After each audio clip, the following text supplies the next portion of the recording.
निफाड नाशिक छत्रपती संभाजी महामार्गावर सकाळी 8 वाजेच्या सुमारास आचोळा नाला येथे भरलेला कांदा ट्रॅक्टर पलटी झाला।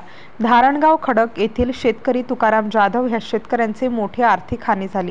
हा सर्व बेजबाबदारपणा आणि सार्वजनिक बांधकाम खात्याचा भोंगळ कारभाराचा परिणाम आहे।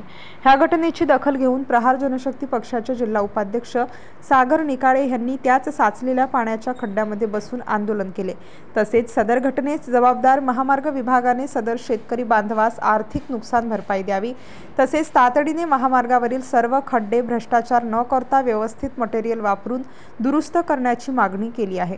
आधीच पावसाने सोयाबीन, मका या पिकांचा गाळ शेतकऱ्यांच्या माथी असताना परत शासनाच्या बेजबाबदार यंत्रणेमुळे त्यांना अशा घटनांचा फटका बसल्यावर त्यांनी न्याय कुणाकडे मागायचा? बाप भीक मागू देईना आणि माय जेवायला वाढीना अशी गत आमच्या शेतकऱ्यांच्या नशिबी असेल तर हे आम्ही खपवून घेणार नाही।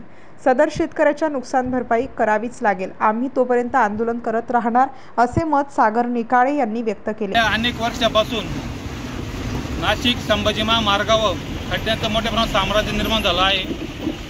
वेळोवेळी प्रशासनाला निवेदन देऊन देखील या खड्ड्यांचा त्यांनी बंदोबस्त केलेला नाही। आज सकाळीच एक शेतकऱ्याचा कांद्याचा ट्रॅक्टर या ठिकाणी पलटी झाला आहे। अनेक कांद्याचं नुकसान देखील या ठिकाणी झालं आहे।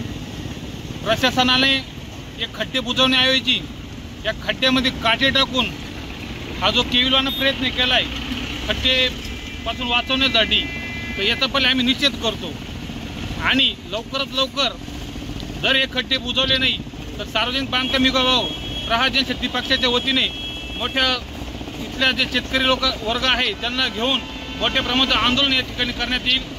या प्रसंगी ज्ञानेश्वर सांगळे, माणिक गायकवाड, रवींद्र आहिरे, गोविंद आंबेकर, सचिन भोसले आदी पदाधिकारी उपस्थित होते। स्टार न्यूज साठी मोहसिन पठाण, नाशिक।